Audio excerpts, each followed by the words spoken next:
Product planning system and customer requirement document.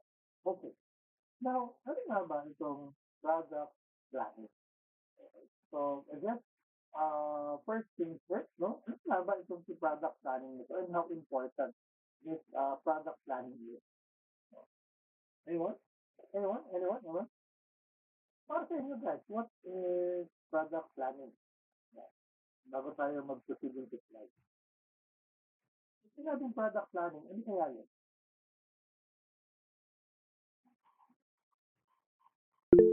Yes, Kim?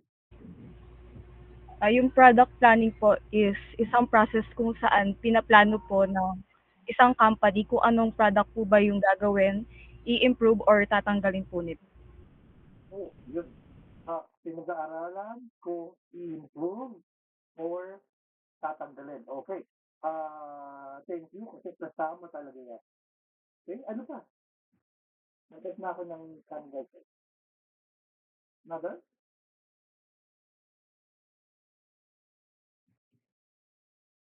So, pag-iisipan, sino yung mag-go, sino yung mag-stop, yun lang ba?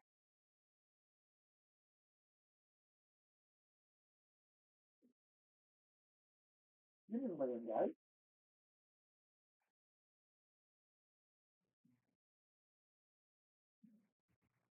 Yun lang ba? Okay, let's put it this way. Product is said to be anything that is being offered to the public, right? Ang company yung gumagawa ng product. Therefore, kung sinabi natin product planning, ano yun yan? This case, ang product planning daw, okay, let's go with that. Product planning is said to be the strategic process of developing product. So, pag sinabi mong developing product, ibig sabihin, it covers from inception to the production. Di ba? Mula doon sa pagko-conceptualize pa lang niya hanggang sa siya ay mabuo na. Okay? Tama ba? Can you follow, guys? Eh, kaya lang, kaya lang, kapag sinabi natin na mula doon sa conceptualization hanggang doon sa actual production, lalo ba ito ay product development lang. Eh, product development lang. Bakit? Kasi ginawa mo lang, hindi, di ba? Kaya lang, sabi natin last time, nung sinabi natin na product management, it is more than that. Tama ba? Can you recall? Na-recall nyo? Di ba? Sabi natin, sir, itong production na ito ay kasama lang doon sa product management. Correct. Because it is more than that. Now, if product management is more than the concern of the conceptualization up to the product development, ibig sabihin, product planning is also more than that. Why? Kasi product planning is a process. Okay? It's a process. Process of developing product that, number one, keeps the company ahead of competition. If we are going to come up with a product, how can we make sure that they can be ahead of competitors? Sapat na ba na sabihin natin na we're going to make the product better with with with good quality, no? Ganun lang ba yun? Isn't it? We also need to consider na how we are going to market the product. To whom are we going to sell it? Because in that way, we can get ahead of our competitors. Product alone cannot do that. Kailangan ng mga paraan on how we can get ahead. You know, can you follow, guys? Okay, tignan natin. Halimbawa, ganito. Halimbawa, may dalawang product. Product A, product B. Parehong, parehong masarap yung product, parehong inviting, parehong competitive yung price. Kaya lang, yung isa, Meron siyang delivery. Yung you can order tapos i-deliver. Yung isa, dine-in lang. Hindi mo ba, may advantage yung may delivery? May delivery na, may dine-in. Talagay niyo guys, may advantage ba yan? Oh, si Jen Rose, si Jen nag-thumbs up. Si John Delgan. If you think na meron siyang advantage, ano na yung nakalamang sa kanya? Diba? So, ibig sabihin, naggawa kasi siya ng extra mile. Kaya nagkaroon siya ng advantage. Kaya, naka-ahead siya. Yun yung sinasabi natin. O, halimbawa, isa pa ulit. Kunwari, yung product A at product B, same quality din. Same market din. Kaya lang, may konting may konting sa promo, may konting sa kulo si product A na wala kay product B. O then, there's a possibility na maka-gain ulit ng advantage si A. Kasi meron siyang ginawang extra mile. Oh. So, yun yung sinasabi natin dito. So, when you say product planning, it also involves anything and everything about the product and how we can get ahead of the competitors. Can you follow? The plan can also provide us competitive advantage. The plan will also align, no? The plan will be aligned with the business objectives. With this, we can also meet the market and customer needs. So, ibig sabihin, it is more than that. Kaya pala sa sinabi niya na strategic, yun. Kasi hindi ito basta-basta. We do it strategically. Meron tayong diskarte. Meron tayong plano. Kaya nga anong sabi nila? Diba? Kaya anong sabi nila? The, the formula, no? The formula for success, no? Actually, success is equal to the product success. So if the product would be successful, it follows that the company would be successful. And an effective plan must have these two critical elements. Now, hindi kinuha pa rin elevated plan yung element. But there are two. No? Ano yun? First, the market and customer needs. Okay? The market and customer needs. And then, the company's growth strategy. These two elements are very important when you set your product plan. Because your plan should be aligned with what the market and customers need, and as well aligned with the company's growth strategy. We must learn to develop yung balance between the two, meeting the needs and aligning with the strategy. Ganun siya. Okay? Now, in order for us to do that, no, there is this essential partnership that we need to attain. And that is the partnership between these two. Partnership between the product management and the top management. Now, most likely, may idea na kayo about why, di ba? Bakit kailangan ng partnership today? Hindi ba trabaho naman talaga ng product management team yun? Hindi ba talaga naman dapat the top management will support? Correct naman. Pero tignan mo din po. Each one kasi ay may ino-offer sa atin. Like for example, the product management team provides us the market intelligence. They provide us customer insights by providing us feedback. So basically, the product management, they possess the data. Therefore, they could come up with a plan. But, but every plan, every action, every proposal should be aligned with the company's objective, strategic direction.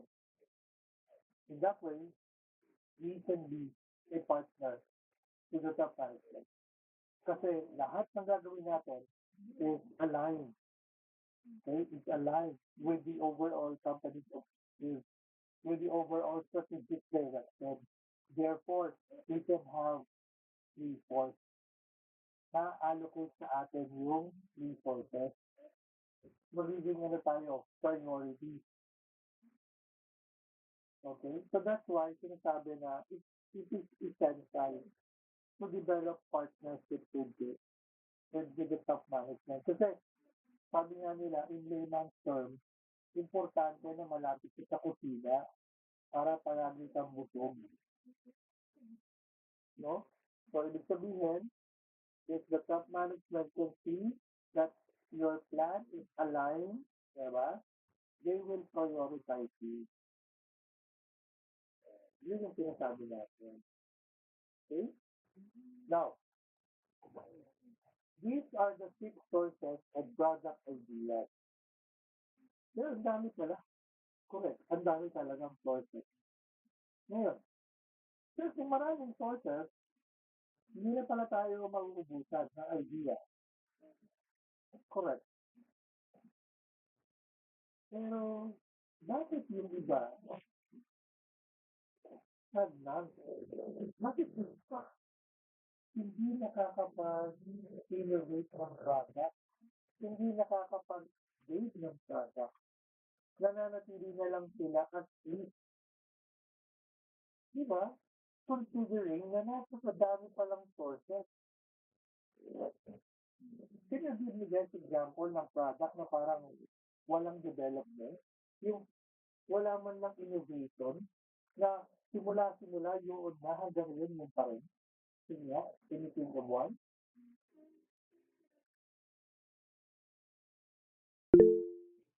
Yes, Ken. Sir, mga tools, sir, tulad ng martilyo, screwdriver, yung mga ginagamit po natin sa construction na yung talagang yun na talaga yung final niya, wala siyang i-improve.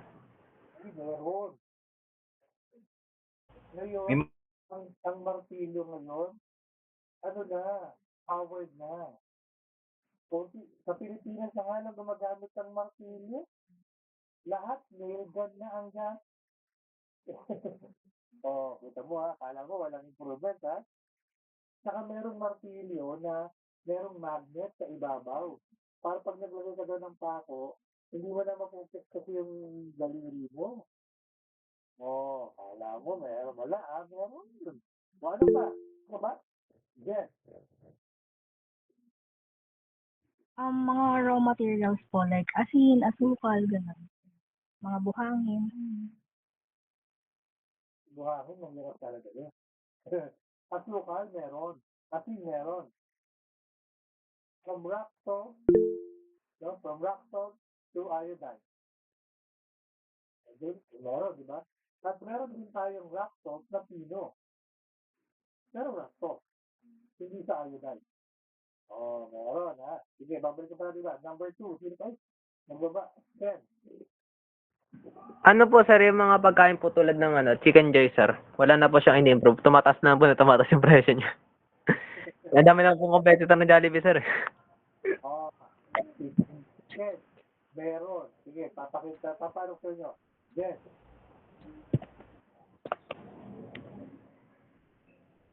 Yan. Ay, Yan, okay na sir. Hindi ko lang po Ayan. nababa. Yung mga ano po, yung mga chichirya po na nabibili sa tindahan, mga dos-dos. Nagmahal lang po siya pero mas parang lalong kumonti pa yung laman. Oh, kala ko sabihin mo, buti pa sila nagmahal.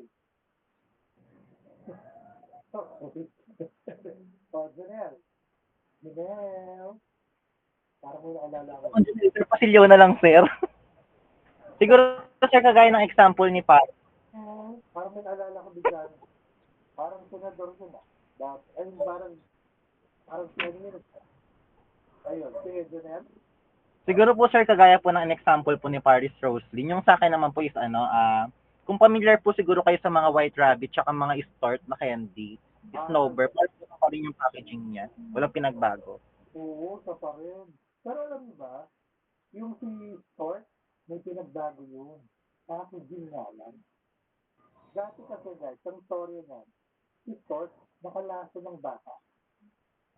Yan na, may business pa kayo malaman. Nakalaso ng bata. Ano yung mga ano? yung mga tindahan kasi, di ba? Mga tindahan, ang hilig mag-display yan sa mga 19 model. ano po yun? Alin, alin?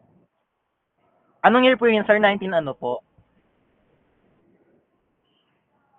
Ah, siguro mga, no, year 2000 lang, something na yan. Kung hindi man mga late 90s, gano'n. May, ang mga tindahan kasi, di ba, nakalagay sa bote, yung mga candy na around and content ang nangyari, nag-moist yung candy, pumalo yung lead content ng packaging, yung plastic. Kasi dati ang plastic niya, yung parang nakabuhol lang, yung ganon. Yung parang sa snowball, ganon lang. May kulay green yun. Napaka-strong yung pagka-green. May lead content pala. So, humalo na yung lead niya doon sa candy. Matagal na yung candy, binenta pa rin ng may-ari. So, ayun, nalasin yung bata because of the lead. Then, nagkaroon ng investigation, no, kung bakit namatay yung bata. It turns out na nalasin siya because of that. And then, kinain yung bata ay yung candy. When they saw na yung candy niya ay, ayun na, humuhulas na yung color, humalo na sa candy display yung packaging. Eh yung isa, pinalitan ng sports yung kanilang packaging. Ngayon, free na from lead. Yan. So, di ba, meron pa rin.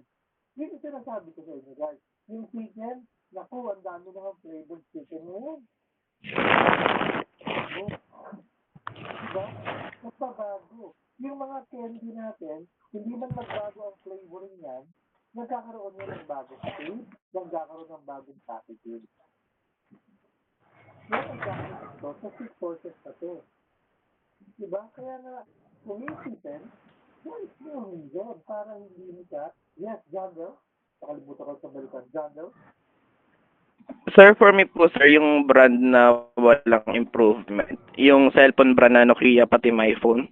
Kasi wala na po sila ngayon sa market. Tapos wala na silang na ibibigay sa market na bagong bra, yung bago nilang yung bago po nilang mga cellphone products. Opo. Model. So for me, yun yung walang improvement.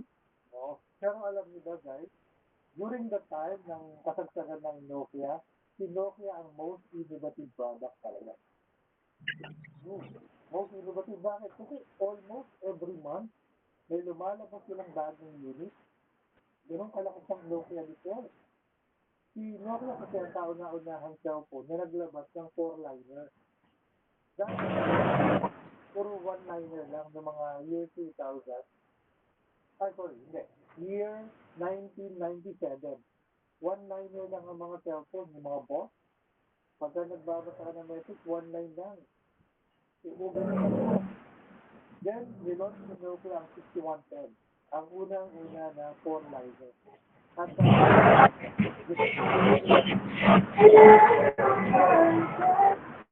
ngayon, sa ngayon guys, generally speaking, sa cellphone, ito, marami pa rin pwedeng gawin.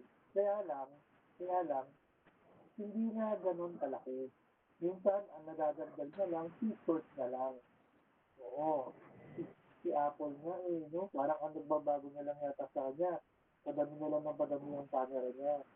Diba? Oo. Pero yung features, mostly same pa rin. Yung mga basic features, nandiyan pa rin. So, na-improve na lang let's say, speed, no? Yung mga ganun. But the thing is, sa dami ng mga sources na to, wala ng idea for improvement. And besides, yung pinag-create mo pa lang yung product na to, actually, ay, pero, hindi mo na ilagay.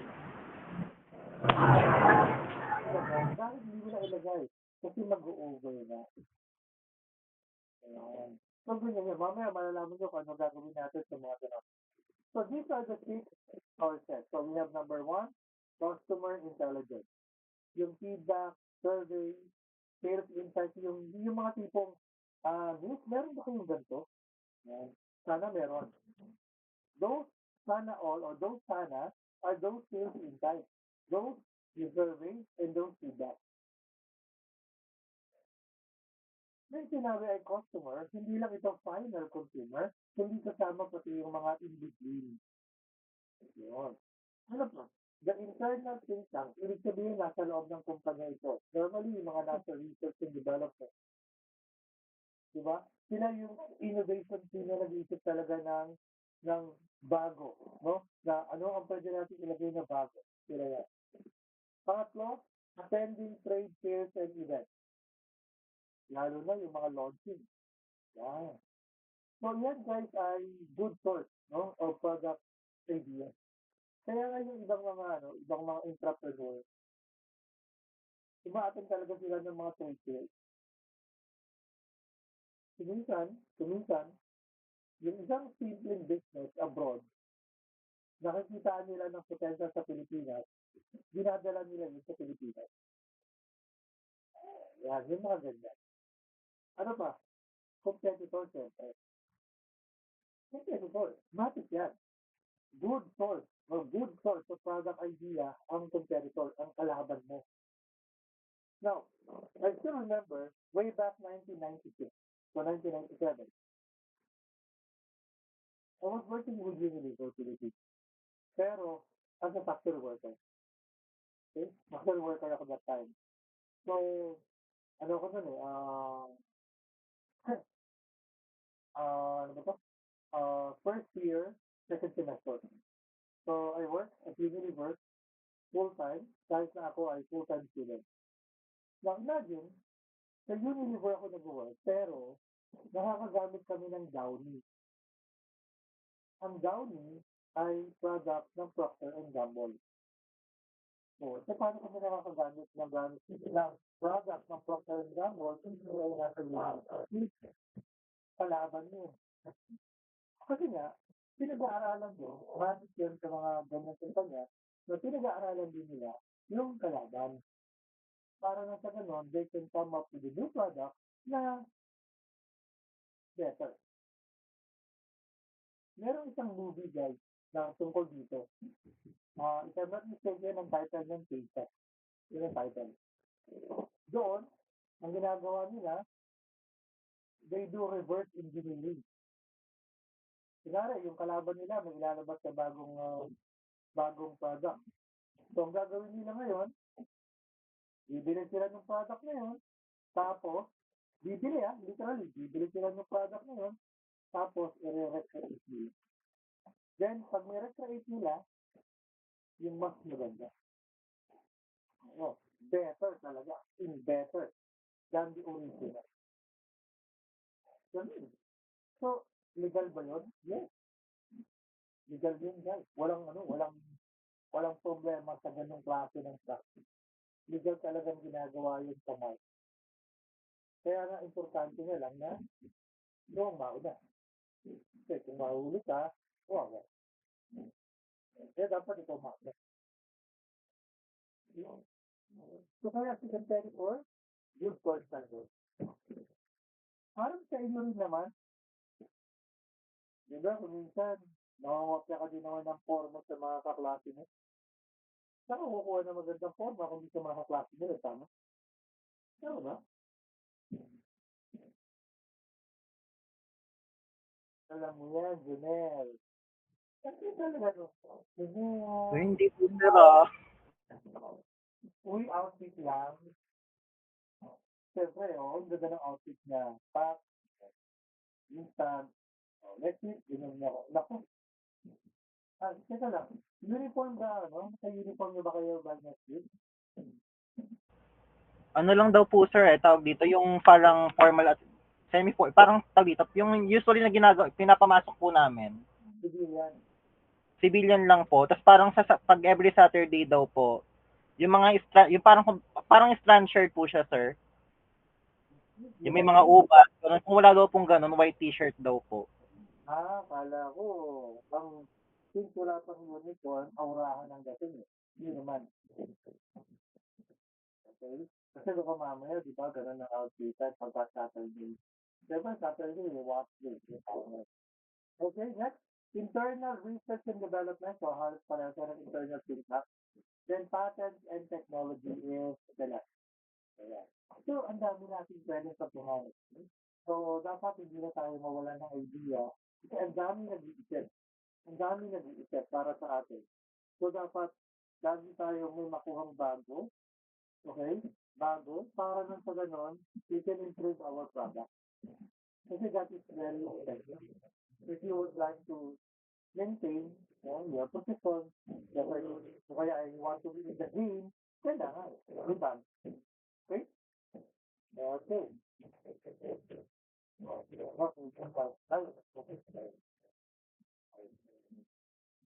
Now, next is the customer requirement document. Ganun naman to. Right? Pwede naman guys, literal, listahan. Okay? Dokumento. Kaya sabi niya, CRD is the central blueprint for product development because everything that the customer wants, everything that the customer is looking for in a product ay nakalagay dito. Yun ang unang-unang laman nito. Bakit? Kasi ano eh, when you do research, inaalam mo ano nga ba ang kailangan ng customer. Maling product ang kailangan niya. Take note, nag-develop pa lang tayo ng product. Ibig sabihin, kumukuha tayo ng idea, inililista natin lahat yan. Wow! Ayaw natin yung nakalilista. So, yun ang gamit ng customer requirement block. Kaya nga sabi niya, it defines what customer wants. It outlines company's benefits and how we will benefit from it. Next, it specifies functionality. Para saan ito? Yun. Nandyan din yan. Diba? Kaya nga, it serves as a roadmap from inception to launch. Kaya, itong document na ito is very significant. Napaka-importante ito.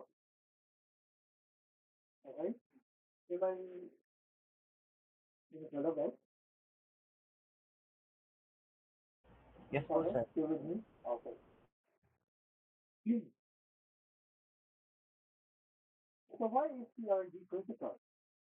Kasi daw, any delay would result to a lost sale. Plus, reduce profitability. Diba? So, kung mauunahan tayo ng kalaban natin from releasing a product that is needed by the market, that company na nauna sa atin will get the comparative advantage. Kasi bakit? Kasi siya yung mabilis na nag-respond sa market. Pero tayo na nag-delay will result to a lost sales plus reduced profitability. Now, bakit ba tayo nag-delay? Yan ang tanong. Bakit hindi natin agad nagawa yung product? Bakit hindi natin na i-release agad? Okay? Ang dami-dami naman yan. Oo nga. There are two common cause of delay. Number one is lack of clarity. Hindi malinaw kung ano ang i-develop. Magulo eh. Okay? Magulo. Hindi maintindihan ano ba talaga ang gusto nyo gawin. Eh, hindi malinaw. Pangalawa, poor coordination.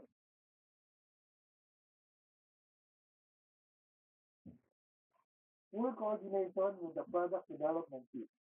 Ang dami niya. 1, 2, 3, 4, 5 members. Poor coordination among each. Bakit? Guys, each member has a definite function to perform.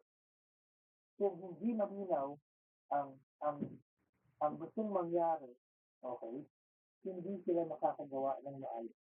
Hindi nila magagawa yan. Research and development. They have to make it clear kung ano ang gusto nilang mangyari, anong product ang gusto i-release, ano, sukat, basic, etc., etc. Then, to be communicated with the manufacturer. Tatanungin natin, kaya ba to? kaya ba itong gawin? Do we have the facilities? Do we have the machinery and equipment for this? Wala. Check natin kay industrial engineers, baka dito nito. Yun yung sinasabi natin. There should be a proper coordination. There should be a proper communication. You have to say that is one of the causes of delay. TCS have done that ito guys. TCS have done that. Bakit? Each one has a function to perform. Hindi lang yung product development ang hawak nila. There are other functions. They are separate. Kaya it's really a challenge. Okay? Now, there are two approaches to CRD development. Itong nasa left side, solo, sorry, product managers, solo development. Kung solo development lang ito ni product manager, sabi nila, no, hindi daw ito maganda. Hindi siya okay. Bakit? Because in this approach, the product manager creates a complete document independently. Solo, he specifies all functionalities, timelines, and costs. Kasi, bakit hindi siya advisable? Eh, ginawa na pala niya lahat. Yun na nga ang hirap din eh. Siya ang gumawa ng lahat. Walang nag-critic sa ginawa niya. Walang nag-double check. Walang nag-assess. Tapos, diretso, implement. Mahirap yan. Kaya sabi nila, yung solo product manager, solo development, there might be problems in number one, marketing. Yeah, marketing and sales biases. Number two, there will be unrealistic timelines and cost estimates. Why? Hindi ka naman jack of all trades. Hindi mo naman alam lahat. O yung saying na alam mo lahat, kaya mo lahat. Ha? O jack of all trades ka ba? Kaya mo ba lahat talaga yan? Baka naman magka-problema lang tayo dyan. Diba? Yun ang sinasabi natin. Ano pa? Lack of buy-in. So, lack of buy-in from other departments. There is also an extensive rework from this organization. So, kaya medyo sinasabi nila, medyo hindi ganun kaganda. Kasi nga, walang collaboration, walang meetings of the mind. Diba? Two heads is better than one. Kasi ito, sinolo mo. Hindi mo lang nag-ano sa'yo, walang second balance sila. Kaya sinasabi nila na hindi ito ganun ka okay. Okay? So na, may I know kung nandiyan pa ba kayo? Ayun, nandiyan pa. Sir.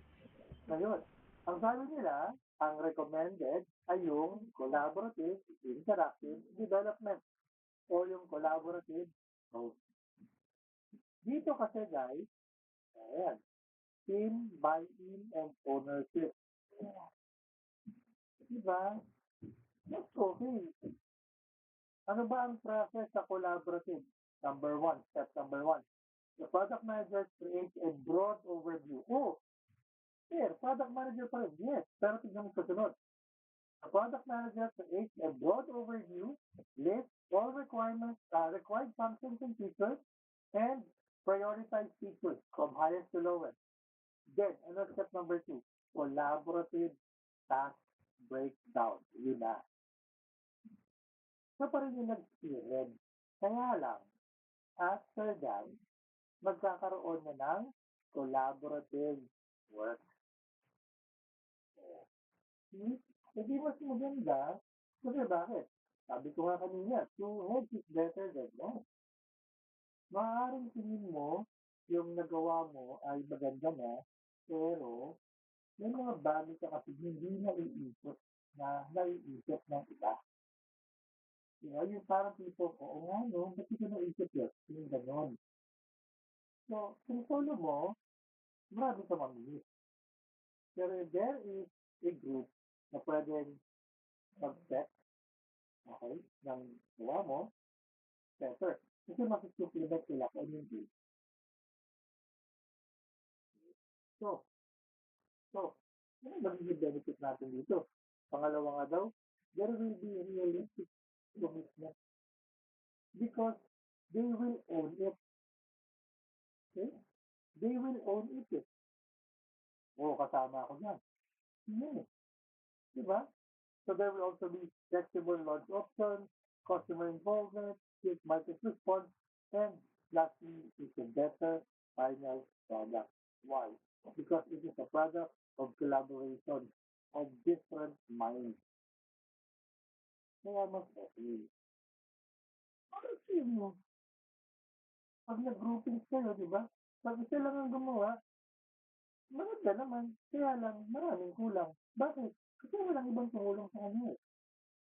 Pero kung lahat kayo nag-contribute, nag-meeting kayo, pinag-isipan nyo, nag-collab kayo, mas magiging better ang result. Kasi hindi lang isa ang nag-isip. Marami kayo. Now, ito yung process na binanggit ko. Okay? So with this process, magagawa natin na ma-achieve ito. Okay? Now, the following are the strategic advantages.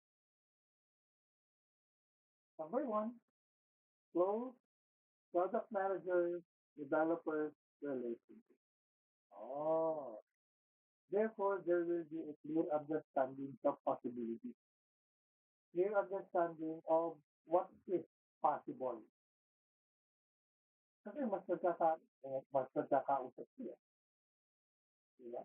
Kasi yun yung tipong, ang gusto ko sana may ganito, may ganyan, may ganyan.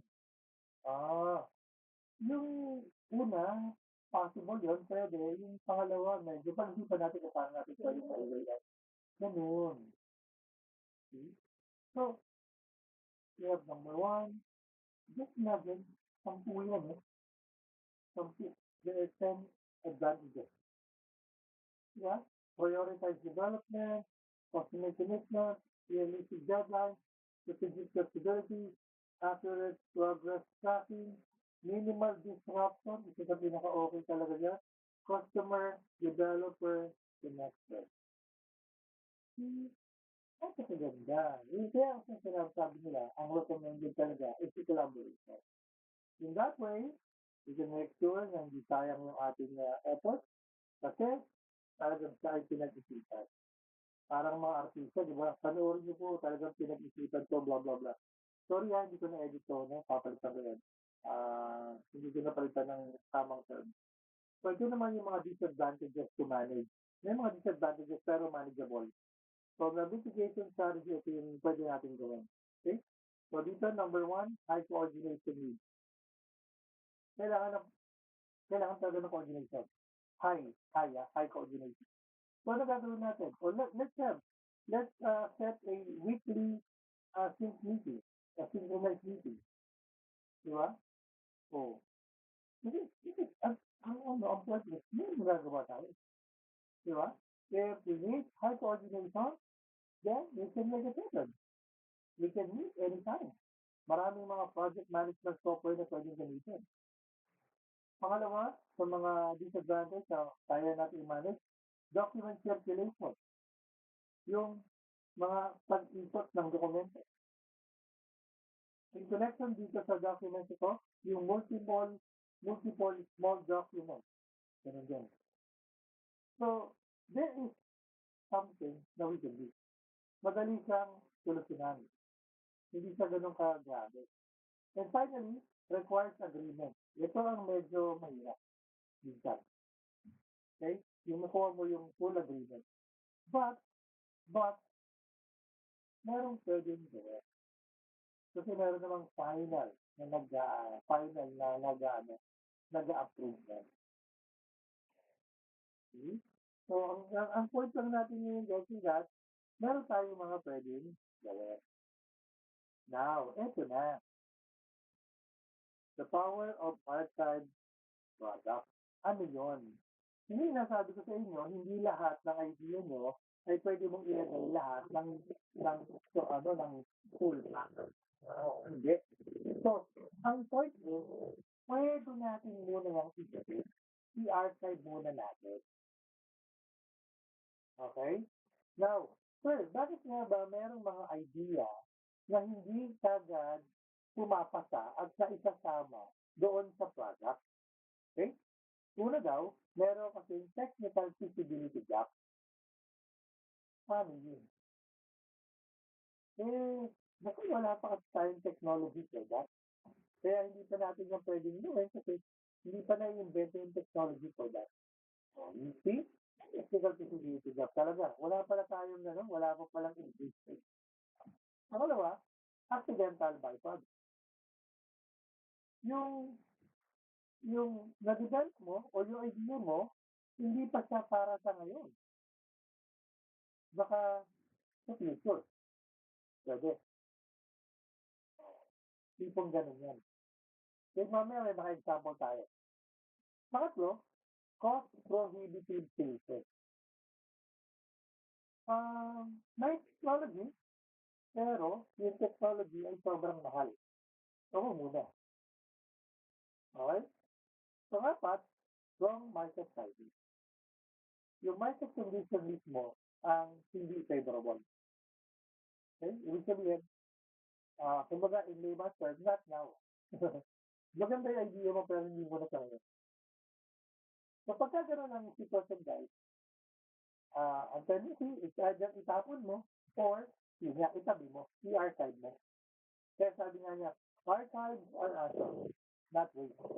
Bakit? Kasi ito ay mga idea pa rin na maaaring hindi pa siya useful ngayon, baka eventually siya ay maging useful.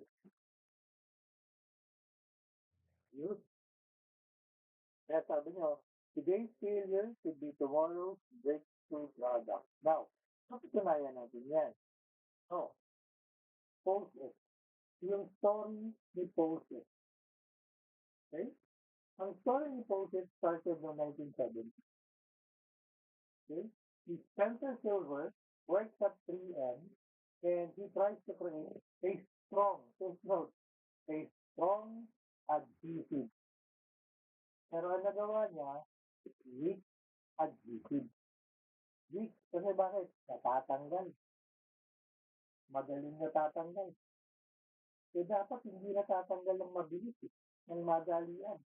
Yung nagawa niya, ang bilis matanggal. Pwede mong tanggalin, pwede mong ibalik, pwede mong tanggalin, pwede mong ibalik. Now, hindi yun ang kailangan nila on that time. Ano nangyari? Binalang muna nila. Pinarchive muna. Then comes 1974. Si Arthur Price, isa ring 3M scientist, doon sa kanilang search, yung bookmark nalalaglag. So, naisip niya ngayon yung nagawa ni Silver, ni Spencer. Yung weak adhesive ni Spencer. Then, naisip niya, pwede to. Kasi, hindi sa masyado matibay, pero, dinidikit. Pagka nalaglag man, pwede mo ulit-ulitin at idikit. Kaya yung naisip niya. Kaya, comes 1974, yan, Price also faced skepticism from engineers kasi kailangan niya makumbinsi yung product development na gawin yun. Okay? Hanggang sa noong 1980, yan, na-launch ang POSIT. Nagawa niya makumbinsi. And, noong 1980 din, siya ay considered as an outstanding new product of the year. Imagine, 10 years in the making. Accidentally, yun ang nagawa. Walang silbi during that time. Pero, after 10 years, naging outstanding new product.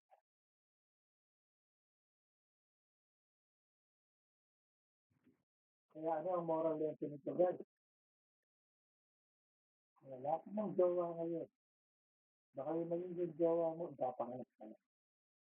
Huwag ka lang mainit. Diba? Hindi ko Di mga ko ako. Better pa. Huwag kayong mainit. Okay? Joke lang. Baka mamaya, isipin nyo nga na, siguro nga, baka pinagbubuntis pa lang yun. Magiging para sa akin. Ayan. So, never look po. Yan ang gusto natin sabihin. Kasi ito, imagine mo nga, 10 years in the making. Ngayon, di ba? Multi-million dollar product line na siya. See? Now, eto pa. So, okay na tayo dyan. Lesson lang yung tungkol dito. Eto na, guys. Eto pa yung ibang mga in-archive dati, pero successful product na ngayon. Number 1, Viagra.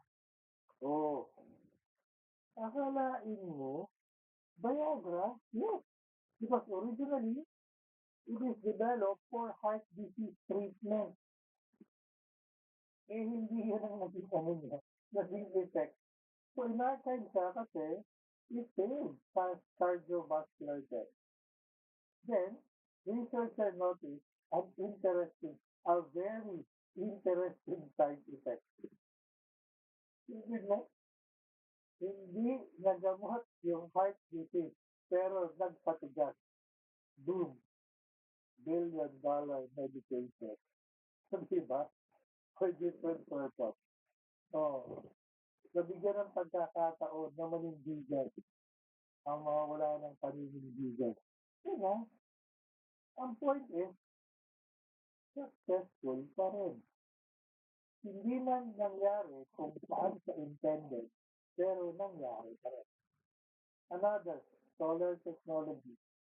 Nung dinevelop, in-archive, bakit? Ang mahal. Ang mahal magpa-solar. So, tumataas ang presyo ng fossil fuel. Tapos tumataas yung call for environmental concern. Ang solar, renewable. Once na na-set up mo na, okay na. Ang maintenance niya is very little. Hindi gumagamit ng fossil fuel. Nakakatipid at good for the environment. Kaya ngayon, di ba? Ilan solar. Gusto ko magpalagay, kaya lang, medyo mahal ng talaga. Kulang kalahating milyon ng halaga. Yung para sa buong bahay na namin. Kahit naka-aircon kami, kaya na. Kaya lang, mga 420, anong kamahal. Pero sapat na yun, guys, mula araw hanggang gabi. So, konti na lang ang gagamitin namin sa meral. Baka kung sakali man, daytime na lang. So, ganun sa recipe. Diba? Kaya lang expensive na lang. Pero ngayon, parang, medyo naging maganda rin acceptance na kanya. Ano pa? Yung wind power. Yes, matagal na yung wind power na yan. Pero in our side, kasi nga, uneconomical. Pero, ayun nga. Yung renewable din. Diba? Renewable din. Konti na lang ang ating fossil fuel. Sabihin, kung may scarcity dito, mahihirapan tayo. Kaya, sa Pilipinas, meron na rin tayong mga windmills. Diba? May kanal rin pa, meron. Wind farm. Sa Valenzuela naman, meron solar farm. Diba? Ang laki ng area, guys. Puro solar panel lang talaga. See? Yun yung sinasabi natin. Okay? So, ibig sabihin nyo, guys, these are the key takeaways. Ito yung pinag-aralan natin. So, ibig sabihin, guys, ang product development is more than that thinking of a new product. But it is all about plan for the entire product and how you are going to market it. Ganun. And with that, hanggang dyan na lang tayo. Thank you and thank you very much. Okay. Kung may katanungan, don't hesitate. I'm now ready for your question.